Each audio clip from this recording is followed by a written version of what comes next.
Merci d'être sur la télévision. La Barre poursuivra le journal de ce jour, mercredi 14 août 2024. Mesdames, Messieurs, bonsoir et bienvenue à tous. Direction la base aérienne 101 de Niamey qui a servi de cadre ce mercredi matin à la cérémonie solennelle de triomphe de la 19e promotion d'élèves officiers actifs après donc leur formation à l'école de formation des forces armées nigériennes FOFAN.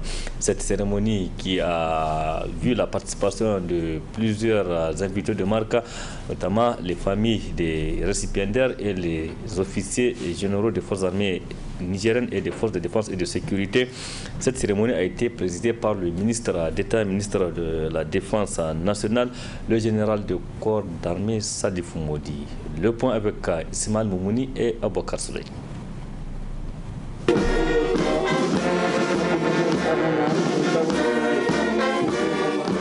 Défendre la patrie, corps et âme jusqu'au sacrifice ultime, voilà ce qu'on peut lire sur le visage de ces jeunes de la 19e promotion d'élèves officiers d'actifs baptisés lieutenant Seydou Germokoy Moussa avec un effectif de 229 éléments et les 28 élèves officiers collatéraux et pilotes baptisés sauvegarde de la patrie.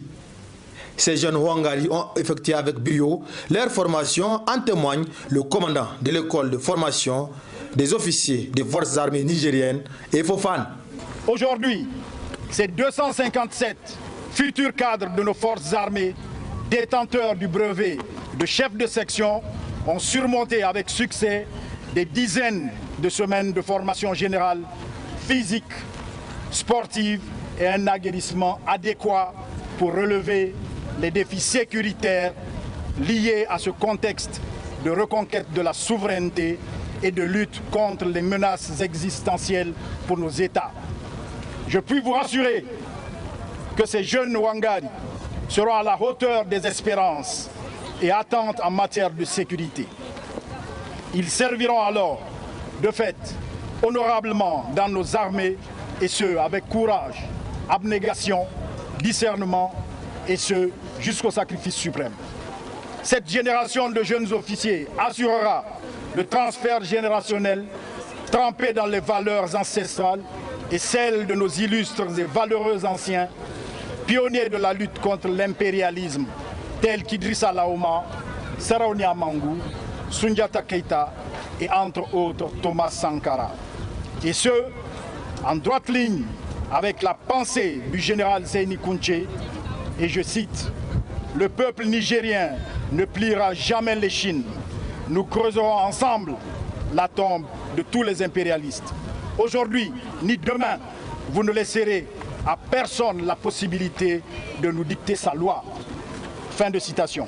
Après avoir remercié l'encadrement pour la qualité de formation, sans aucun appui des partenaires étrangers, le ministre d'État, ministre de la Défense nationale, s'est adressé à ces jeunes Wangari en ces termes.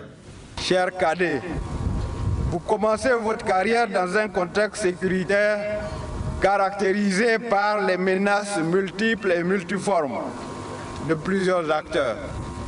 Vous serez bientôt engagés dans des situations complexes où vous devrez faire appel au savoir-faire et au savoir-être que vous avez acquis dans cette école afin de contribuer de plus belle manière au rayonnement de notre pays et de la Confédération Alliance des États du Sahel dans le concert des nations victorieuses.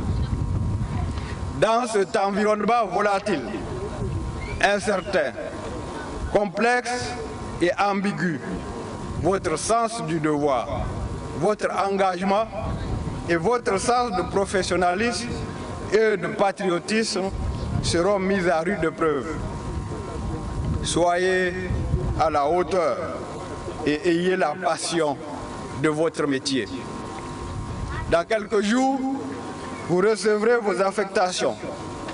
Gardez en mémoire ces années passées à l'EFOFAN avec vos formateurs, les enseignements que vous avez reçus et les conseils qui vous ont été prodigués. Enfin, vous pouvez être fiers d'avoir choisi le métier des armes pour servir votre pays.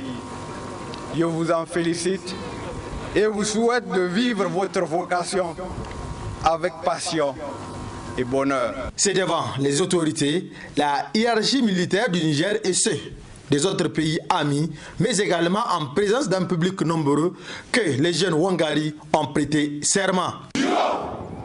Solennellement, de servir la patrie avec honneur et fidélité, et ce, jusqu'au sacrifice suprême. C'était là donc le résumé de la cérémonie de consécration ce matin du triomphe de la promotion, de la 19e promotion donc des élèves officiers actifs après leur formation à l'école de formation des forces armées nigériennes. Les autorités régionales de Niamey ont entamé depuis hier une vaste opération visant à débarrasser les artères de la capitale des mendiants qui les envahissent. Une action qui mérite l'accompagnement de tout Nigérien soucieux de la dignité et de la souveraineté du Niger. Reportage Adam Soumana.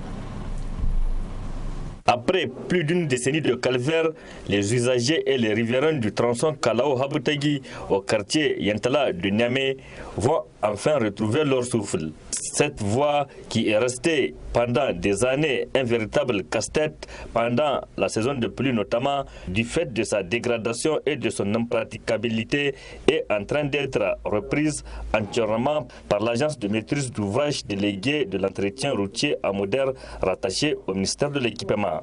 On fait des travaux de renforcement sur les sections des routes les plus dégradées. Donc là, on est en train de reprendre la route du début, le PK0, c'est l'intersection jusqu'à la fin. Apparemment, déjà, la couche de base est atteinte. Donc nous sommes en train de reprendre la couche de base. Donc après réception, nous allons essayer de revêtir cela. Donc ici, ça c'est un premier traitement puisque c'est la partie la plus dégradée. Vous la connaissez déjà. On a choisi de dévoiler par section parce que vu les aléas climatiques maintenant c'est un peu difficile. Donc on va essayer de dévoiler jusqu'à la fin. Donc nous sommes dans ce schéma de traité. Donc c'est des travaux de renforcement ici. Il y a déjà des études qui ont été faites. Il y a eu des dossiers d'exécution. Donc là, le problème déjà des routes là, c'est un peu la canalisation de l'eau pour pouvoir canaliser. Donc l'eau, quand même, comme il y a une pente déjà, il y aura des écoulements qui vont se faire. Et puis nous allons faire des petits réaménagements de couloirs afin que l'eau puisse se déverser. En tout cas, je pense qu'après, Inch'Allah, après avoir fini tout ça, il n'y aura pas de problème. Ça va vraiment adoucir le trafic. Pour les usagers et les riverains, la reprise de cette voie est un ouf de soulagement. La réhabilitation de cette voie est vraiment une bonne chose. Je dis merci infiniment.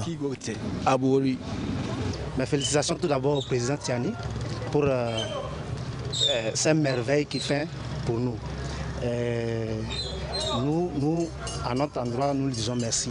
Merci pour tout ce qu'il fait. Ça va permettre personnellement beaucoup de choses parce que depuis un temps, on passe ici, mais on a de la peine même à passer parce qu'il y a la boue partout et tout. Donc on espère que ça sera bien fait et puis tout rentrera en ordre.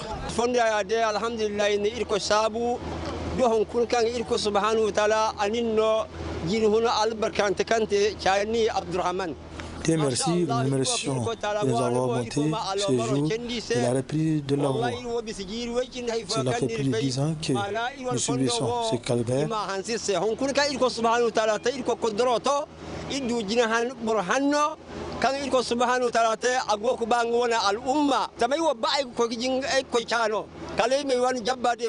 Chaque fois, quand il pleut pour aller appeler à la prière. C'est un véritable problème. Mais avec les travaux, j'espère que c'est fini. Vraiment, merci à Abdraman Chani, que Dieu le protège et son équipe.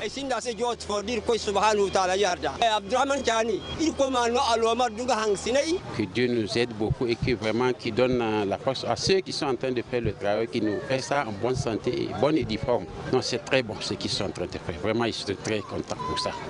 Je les remercie beaucoup seulement pour tout ce qu'ils sont en train de faire. Vraiment, je suis très contente, très heureuse. Eux, je remercie tellement les gens qui sont composés pour arranger la route. Je suis très fière car ça me rend tellement heureuse. Et je remercie également Télé là-bas qui a fait tout son effort pour que la route soit arrangée aujourd'hui. Je vous remercie tellement et je suis très fière. Ce tronçon allant du Kalao à l'embranchement de l'école Zankai Mazada, soit loin d'1 kilomètre, sera entièrement repris aux grandes dames des usagers. C'était plutôt comme vous l'avez vu, les travaux de la reprise de la voie qui passe devant le groupe de presse à Labari et qui mène au marché Haboutagui. Donc c'est au quartier Yantala, des travaux qui ont débuté ce jour même pour soulager les usagers de ces tronçons. Comme vous avez suivi les réactions des usagers et même des riverains qui ont apprécié le démarrage de ces travaux. Je le disais, les autorités régionales de Niamey ont entamé depuis hier une vaste opération visant à débarrasser les artères de la capitale des mendiants qui les envahissent. Une action qui mérite l'accompagnement de tout Nigérien soucié de la dignité et de la souveraineté du pays. C'est un reportage signé Adam Soumana et Sadoumi. Longtemps décrié par bon nombre de concitoyens, le phénomène de la mendicité qui a pris une ampleur inquiétante dans la capitale nigérienne n'a pas laissé indifférent le premier responsable de la région. Compte tenu de l'ampleur que prend donc cette activité de mendicité, nous avons décidé de sévir. Et à partir d'aujourd'hui, nous allons rassembler et regrouper ces mendiants et les acheminer dans leurs villages respectifs, avec de fermes instructions qui seront données au service de la gendarmerie, de la police, qui sont sous les actes routiers, d'empêcher leur retour. Une décision vivement accueillie par un des spécialistes des phénomènes et comportements sociaux. Personnellement, je dirais enfin, mieux vaut tard que jamais. Ce phénomène a trop longtemps duré. Il a attiré l'attention des décideurs politiques d'antan. Dans la plupart des cas, certains spécialistes de questions de société, mais en fin de compte, rien n'a été véritablement mené de façon concrète. Beaucoup de réflexions ont été menées dans ce sens, mais se trouvent dans les casiers, dans des tiroirs. Il s'agit aujourd'hui de taper du poing sur la table pour dire c'est fini. Et je crois que le gouverneur de Niamey doit mériter un soutien total de la population de Niamey, mais aussi même du Niger. Occasion pour Dr Jean Jouna de rappeler les conséquences tant sociales qu'économiques de la mendicité. Les conséquences de la mendicité sont multiformes. Il y a d'abord d'un point de vue individuel, parce que ça détruit la dignité, l'estime de soi qu'on a d'un point de vue personnel. Et ça dégrade la personne en termes de relations humaines, pour dire qu'on a choisi librement de se positionner en bas de l'échelle sociale. Si on doit catégoriser les gens, ceux qui ont réussi, ceux qui vivent bien, et vous choisissez de dire que vous êtes en bas de l'échelle sociale, par conséquent vous êtes démunis, pauvres.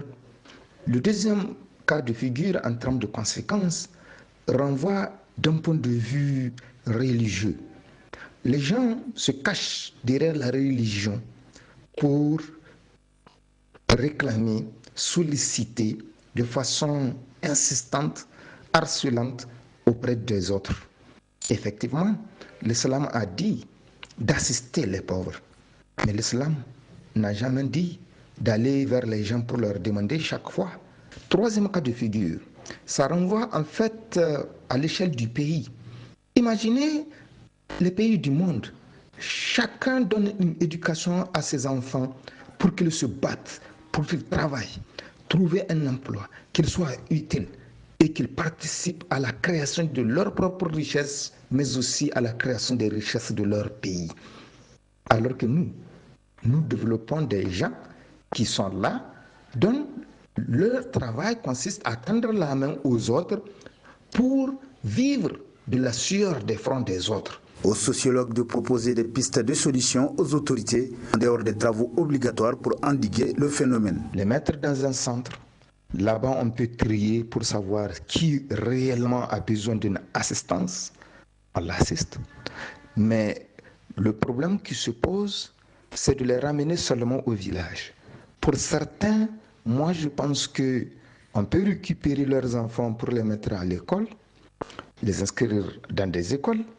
Pour certains qui ont un âge qui puisse quand même leur permettre d'exercer une activité professionnelle, pourquoi pas ne pas monter un projet dans ce sens pour essayer de leur apprendre une activité. Parce que quoi qu'on fasse, si jamais on les renvoie seulement au village, il faut qu'on sache qu'ils vont encore revenir. La mendicité, c'est comme un sphinx.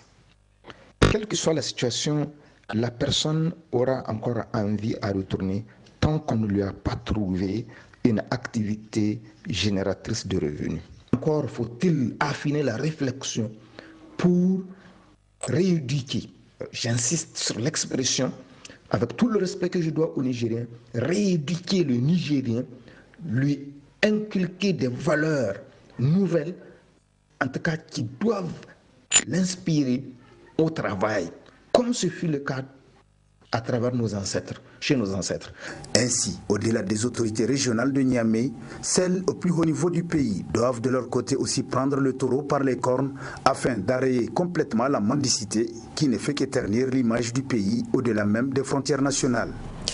Merci Adamou Soumana. Parlons à présent de la mobilisation des ressources internes et nous rendons directement à la Direction générale des impôts, la DGI, qui a entrepris une initiative de présentation de ses services au public et les facilités offertes donc pour mieux répondre à son devoir fiscal. Pour en savoir plus, notre équipe est allée à la rencontre des responsables de la direction de la fiscalité foncière et cadastrale. Reportage à Boubacar Ibrahim et Sadoumi. C'est plutôt un public reportage. Vertu civique, mais aussi déterminant de toute citoyenneté qui se veut attacher à l'idéal collectif, l'observance du devoir fiscal est un acte salutaire par excellence. Soumise à des contraintes en chaîne et organisées, le Niger, d'après les événements du 26 juillet, s'est essentiellement rabattu sur les ressources mobilisées à l'interne pour, d'une part, parvenir à atténuer les difficultés et d'autre part, prévenir l'effondrement de son économie. Consciente de l'état de fait et conformément aux performances attendues d'elle, la Direction générale des impôts, laquelle est conduite par Abdrahman Malam Saleh, à travers sa douzaine de directions, a entrepris une vaste offensive communicationnelle et l'application des réformes a même d'inciter les contribuables à la culture du civisme fiscal et en même temps assurer la garantie des ressources dont l'État a besoin pour le financement de ses projets. C'est l'exemple de la direction de la fiscalité foncière et du cadastre qui s'intéresse spécifiquement à l'impôt foncier. La direction de la fiscalité foncière et cadastrale, c'est une des directions centrales de la direction générale des impôts qui a vocation principalement de s'occuper en fait de tout ce qui concerne l'immobilier. Principalement une direction de prestations. En fait, le seul impôt que nous cherchons, c'est l'occupation du RODP, c'est la redevance d'occupation du domaine public. Sinon, tous les autres impôts, en fait, nous ne les cherchons pas, c'est le prestataire même qui vient vers nous.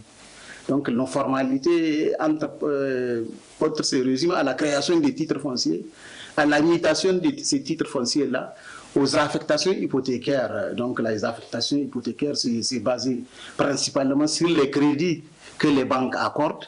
Donc c'est pour cela, à un certain moment au début, quand il y avait des problèmes avec les banques, vraiment nous avons beaucoup de problèmes. Mais Dieu merci, la situation est en train de se stabiliser petit à petit. Donc, outre les affectations hypothécaires, nous avons ce qu'on appelle les états de droit réels, les mails levés d'hypothèque, un ensemble de prestations que l'usager des services vient vers nous vraiment pour demander. Encore une fois, ce n'est pas nous qui partons chercher, c'est là un peu toute la difficulté souvent pour faire des recettes lorsque l'usager ne vient pas. Nous avons, comme offensive, nous avons créé un service d'accueil pour bien expliquer. Nous avons affiché à nos tableaux les tarifs des différentes formalités pour vraiment, en toute transparence, expliquer à nos usagers comment nous faisons nos formalités. Pour améliorer le système éducatif et sanitaire, pour développer l'agriculture par l'aménagement des espaces cultivables, entre autres, les autorités auront besoin de capitaux qui devaient dans un premier temps provenir des participations citoyennes. De l'implémentation d'un nouveau système à la direction de la fiscalité foncière et du cadastre qui a permis une certaine performance grâce au traitement rapide des dossiers. Nous avons pu créer un bureau d'accueil d'usagers dédié au retrait des documents titres fonciers, doté d'un système informatisé pour le suivi des demandes de titres fonciers. La mise en place d'un système d'archivage par rayonnage mobile pour faciliter le classement, le retrait et garantir une bonne conservation des dossiers. La poursuite, la numérisation des dossiers, des titres fonciers, c'est-à-dire la dématérialisation et le scannage. La mise en place d'un système de gestion électronique des documents GED pour la statistique et la recherche en matière de biens immobiliers. L'établissement et la mise en place des maps cadastrales destinées aux besoins de nos services. La réhabilitation des bâtiments de la région et la construction de nouveaux entrepôts pour le stockage du matériel réformé destiné à la vente aux enchères publiques. Pour la bonne collaboration, nous avons eu des rencontres avec des partenaires administratifs et privés. Tout cela nous a amené à réaliser des recettes de l'ordre de 7 milliards 103 181 779 francs du 26 juillet 2023 au 27 juillet 2024. Pour l'année 2024, pour des prévisions de 9 milliards 327 380 000 francs, nous sommes à la date du 31 juillet à un montant de 4 milliards 750 827 628 francs, soit 51% du taux de réalisation.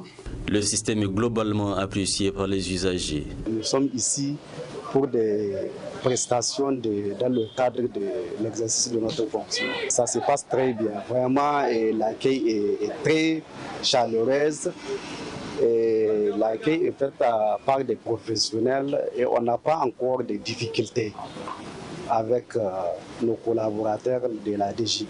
Les dossiers sont bien traités avec efficacité et professionnalisme. De plus, reconnu depuis les temps immémoriaux comme l'artère principale permettant de lutter contre les inégalités sociales, l'impôt garantit pour des États comme le Niger, engagés dans la quête de la pleine souveraineté, l'accession à des ressources conséquentes nécessaires pour le financement de son développement. C'est donc l'occasion pour tout citoyen, jaloux de la souveraineté de son pays, de ne jamais manquer à son devoir fiscal.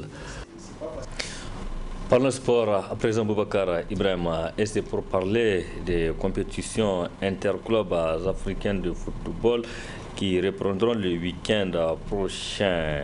L'ASA garde nationale du Niger, champion donc en titre, va recevoir le samedi 17 août 2024 le club marocain du Raja de Casablanca dans le cadre du match aller du premier tour des préliminaires de la Ligue des champions africaines. Ce mercredi matin, le premier patron de la garde nationale, le haut commandant de la garde nationale, donc président du club, a délivré un message pour appeler l'ensemble du public à faire massivement le déplacement du stade général Séni Kountché pour soutenir les représentants du Niger à cette compétition continentale. Je propose de suivre le colonel-major Ahmed Sidia. Le samedi 17 août 2024, plaisir à partir de 16h au stade général Séni Kountché de Niamey, notre club, votre club, l'AS Garde nationale du Niger, sera opposé au club marocain du Raja de Casablanca dans le cadre du match aller du premier tour préliminaire de la Ligue des champions africains. Après avoir remporté de haute lutte le titre de vainqueur de la Super League champion du Niger, nous voilà désormais tournés vers le joute continental.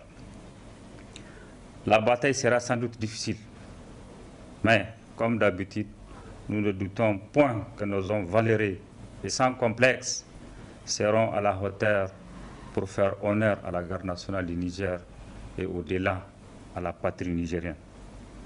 C'est pourquoi nous en appelons à la mobilisation de l'ensemble du corps de la garde nationale du Niger, de nos frères d'armes, des forces de défense et de sécurité, des autres clubs membres de la FENIFOOT, de l'ensemble de la grande famille du football nigérien et du public sportif sans exclusive, car nous défendons tous les couleurs du Niger. Tous ensemble derrière nos joueurs, poussons-les à se surpasser pour donner les meilleurs d'eux-mêmes contre les Rajas de Casablanca. Faisons massivement les déplacements au stade général Séni Kountché de Niamey ce samedi. L'entrée est gratuite. Nous sommes convaincus que la victoire et la qualification sont possibles et nous y croyons, Inch'Allah. Sport encore, et c'est pour nous rendre directement dans la commune rurale de Danchandou. C'est dans le département de Kolo qui a abrité le 10 août dernier le lancement du tournoi de grandes vacances TGV de la solidarité initié par un fils du terroir, en l'occurrence El Hadj Afizou Abdou. 8 équipes portant chacune le nom d'une région du Niger, reparties en 2 poules, à savoir le pool Burkina et le pool Mali, vont rivaliser des talents dans le fair play un mois durant. Faisons le point avec nos confrères de la télévision Canal 3 Niger. Promouvoir la cohésion sociale et la solidarité au sein des communautés locales autour du ballon rond, c'est la pierre angulaire du tournoi de grandes vacances TGV de Danchandou, initié et organisé par El Hadj Afizou Abdou. Je suis journaliste sportif de formation. Le football, c'est ma passion. Quoi de plus honorable que de réunir la jeunesse pour fraterniser dans la joie et l'allégresse. Aujourd'hui, c'est un tournoi de solidarité que nous sommes en train de parrainer pour les fils du Niger. Parce que ce tournoi réunit la commune de Danchandou et celle de Kouré. Donc c'est une tribune offerte pour la jeunesse de rivaliser des talents, de fraterniser dans un brassage culturel. El Hadj Afizou Abdou s'est fendu de remerciements à l'endroit des partenaires de ce TGV et aussi décliner ses ambitions pour ce dernier. Le tournoi va se pérenniser dans le temps. Nous ne comptons pas nous arrêter en si bon chemin. Nous allons faire en sorte que ce tournoi soit un tournoi international si Dieu le veut bien. L'occasion me choisit de rendre un hommage mérité au DGI qui nous a soutenus dans le cadre de préparatif de ce tournoi. Je vais aussi dire un mot à l'égard de Alhaji Seyni Beido qui a aussi contribué pour la réussite de ce tournoi. Rehaussant de sa présence l'éclat de ce TGV, en compagnie d'autres invités de marque, l'administrateur délégué de la commune de Danchandou a exprimé toute sa gratitude à l'endroit de cette vaillante population pour sa participation citoyenne efficace et efficiente pour le développement communautaire et la stabilité locale avant de s'appesantir sur l'événement sportif, à savoir le TGV de Danchandou, organisé par un digne fils du terroir et véritable patriote. Une compétition de football creusée par excellence de la solidarité et de la fraternité intercommunauté. Et rendre un vibrant hommage aux initiateurs, particulièrement à Al-Hajj Hafizou Abdou, président du comité de soutien au CNS et promoteur de ce tournoi de solidarité, où les 8 équipes en compétition de la commune et de la commune rurale de Kouli portent le nom des 8 régions du Niger, dans 2 poules dénommées Burkina et Mali. J'invite les autres frères de la commune rurale de Danchandou à lui emboîter les pas pour l'atteinte des objectifs, celui du développement de la commune rurale de Danchandou dans la paix et la cohésion. Enfin, je convie la population et la jeunesse, en particulier, à participer massivement à la réussite de cette activité dans le calme, la joie et la sécurité. Le spectacle a été à la hauteur avec le match d'ouverture qui s'est déroulé dans un bel esprit de fair play et de respect. Toutes choses qui montrent combien les différents acteurs ont compris l'enjeu de ce tournoi qui, au-delà de celui sportif, est de raffermir et consolider la solidarité et le bon vivre ensemble. C'est parti donc pour un mois de compétition, de sensations fortes et de plaisir des populations de Danchandou et environnants autour de leur passion du football. Belle initiative et bonne chance à toutes ces équipes qui participent à ce tournoi. Notre rendez-vous hebdomadaire à présent, la chronique juridique, elle porte aujourd'hui sur le thème le fonds de commerce. C'est un thème développé par le juriste Emmanuel Alfred. Il est également le président du Raza Presse. Très bonne réception.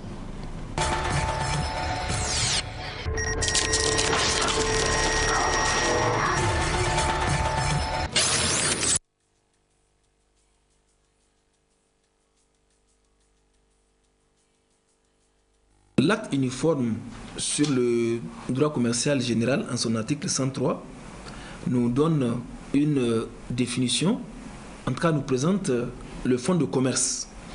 Et au terme de cet article 103, le fonds de commerce est constitué par un ensemble de moyens qui permettent aux commerçants d'attirer et de conserver une clientèle. Donc, nous allons voir quels sont les éléments constitutifs du fonds de commerce et nous allons voir quelles sont les différentes sortes d'opérations qui peuvent être accomplies sur le fonds de commerce. Maintenant, s'agissant des éléments constitutifs du fonds de commerce, là, nous avons des éléments principaux et des éléments secondaires. Et rappelez-vous, je disais que le fonds de commerce, c'est cet ensemble-là qui permet aux commerçants de pouvoir conserver ou bien attirer une clientèle. Donc c'est un ensemble d'éléments qui permet aux commerçants de pouvoir attirer sa clientèle ou bien de conserver sa clientèle. Et parmi ces éléments-là, nous avons ceux qui sont des éléments principaux et d'autres qui sont secondaires. Donc parmi les éléments principaux du fonds de commerce, nous avons la clientèle ou l'achalandage. La clientèle, c'est cet ensemble de personnes qui sont en relation d'affaires avec une maison de commerce ou bien avec un commerçant. C'est toutes ces personnes qui entretiennent des relations commerciales avec un commerçant. C'est ces personnes-là qui sont intéressées par le bien ou bien par les services que propose le commerçant. Donc, l'achalandage désigne les clients occasionnels, les potentiels clients qui peuvent entrer en contact avec le commerçant ou bien souvent qui sont de passage. Donc le premier élément dans cette liste, c'est la clientèle ou l'achalandage. Maintenant, vous avez comme deuxième élément constitutif du fonds de commerce le nom commercial ou l'enseigne. Chaque société commerciale ou bien chaque commerçant est libre de choisir un nom. Donc le choix du nom, comme on le voit un peu partout dans les différentes sociétés, ou bien en tout cas au niveau des personnes qui exercent des activités commerciales, chacun choisit le nom qui lui plaît. Donc vous avez le nom commercial, ou bien l'enseigne qui est cette image ou ce logo, en tout cas ce qui permet d'individualiser ou bien de reconnaître facilement le commerçant. Donc c'est l'emblème figuratif, l'enseigne, qui désigne ou bien qui fait souvent office d'une sorte de fantaisie quand même qui permet d'identifier le commerçant. Donc voici les deux éléments principaux que nous avons dans le fonds de commerce. Vous avez la clientèle ou l'achalandage, vous avez ensuite le non commercial ou l'enseigne. Et je disais que le non commercial, c'est l'intitulé ou bien c'est en tout cas l'appellation par laquelle le commerçant souhaite être appelé ou bien par laquelle il souhaitait que la société soit appelée. Et l'enseigne qui est cette image de fantaisie ou bien logo quelconque qui permet d'identifier un commerçant. Maintenant, vous avez des éléments secondaires du fonds de commerce. Parmi ces éléments-là, nous avons des éléments corporels et des éléments incorporels. Parmi les éléments corporels du fonds de commerce, vous avez le matériel. Par exemple, tout le matériel, l'outillage que le commerçant utilise pour l'exploitation de son activité commerciale. Les machines, les véhicules, etc. Vous avez également les marchandises. Donc là, ce sont les stocks de matières premières ou des produits destinés à la vente. Tout ceci entre dans les éléments corporels du fonds de commerce. À côté, vous avez également les éléments incorporels, tels que le droit au bail. Le commerçant peut exercer son activité, prend un local. Donc ce local est là et ou bien fait partie des éléments incorporels du fonds de commerce. Vous avez les licences d'exploitation. Donc là, il s'agit des licences qui sont exigées pour l'exercice de nombreuses activités. Vous avez également les droits de propriété intellectuelle. Là, il s'agit des brevets d'invention, des marques et de fabrique et de commerce, des dessins et modèles et de tout autre droit de propriété intellectuelle nécessaire à l'exploitation.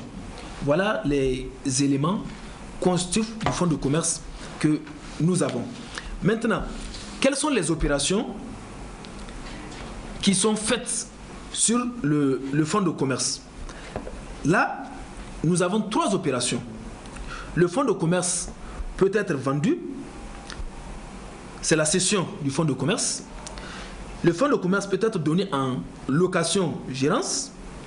Le fonds de commerce peut être donné pour garantir des dettes du commerçant. C'est ce que nous appelons le nantissement du fonds de commerce. Donc voilà les 3 opérations que nous pouvons considérer sur le fonds de commerce.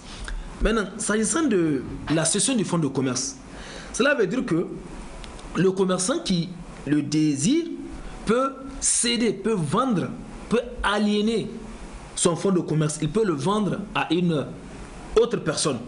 Et la vente du fonds de commerce peut se faire soit par acte sous signe privé ou bien par acte authentique. C'est-à-dire que vous pouvez vous entendre vous-même et signer un document, tout comme vous pouvez passer devant l'office notarial pour pouvoir faire la vente. Maintenant, s'agissant de la location-gérance, là, généralement, le fonds de commerce est exploité, qui est exploité par son propriétaire, ne sera plus le cas. Donc, c'est-à-dire que le propriétaire du fonds de commerce va le mettre à la disposition d'une autre personne qui va l'exploiter à ses risques et périls, mais moyennant une rémunération, en tout cas moyennant un montant qu'elle va, ou une redevance qu'elle va verser au propriétaire du fonds de commerce. Et enfin, vous avez le nantissement du fonds de commerce. Là, le nantissement du fonds de commerce permet à l'exploitation du fonds d'obtenir des fonds pour poursuivre ou étendre son activité. Maintenant, pour pouvoir avoir ces fonds, il met à disposition ce fonds de commerce avant d'avoir un financement qui lui permet d'étendre son activité. C'est ça que nous appelons le nantissement de commerce. Et là, vous pouvez retrouver cela au niveau des articles 69 et suivants de l'acte uniforme portant organisation des sûretés qui ont prévu un gage sans dépossession. C'est important, c'est un gage sans dépossession. C'est-à-dire que le commerçant continue la jouissance de son fonds de commerce, mais c'est-à-dire qu'il l'a donné en gage pour pouvoir avoir un crédit. C'est ce qu'on appelle le nantissement. Et les banques connaissent bien cette opération. Le commerçant vient au niveau d'une banque, par exemple, il met en gage son fonds de commerce. Et le fonds de commerce, nous avons vu que c'est un ensemble d'éléments tels que la clientèle, le non commercial, l'enseigne, le matériel utilisé, le bail, le local. Tout ceci constitue le fonds de commerce. Donc le commerçant qui désire avoir un crédit peut mettre à disposition ces fonds-là pour pouvoir avoir ce crédit et étendre son activité. Donc voici les 3 opérations que nous pouvons avoir sur le fonds de commerce. Vous avez la vente, c'est-à-dire quelqu'un, un commerçant, peut vendre son fonds de commerce, il peut le céder. Deuxièmement, le commerçant peut mettre en location-gérance le fonds de commerce, c'est-à-dire qu'il prend une personne à laquelle il met à disposition ce fonds en vue de l'exploiter cette personne à ses risques et périls, moyennant une rétrocession ou bien un paiement qu'elle donne au commerçant propriétaire du fonds de commerce. Et la dernière opération, c'est le nantissement. Ce nantissement permet aux commerçants de mettre à disposition ou à gage ces fonds afin d'avoir un crédit pour étendre son activité, mais tout en continuant d'avoir la main sur son fonds, à la différence ici de la location-gérance qui dépossède le commerçant. C'est-à-dire que ce n'est plus lui qui l'exploite, c'est une autre personne qui l'exploite, mais moyennant le versement d'une redevance.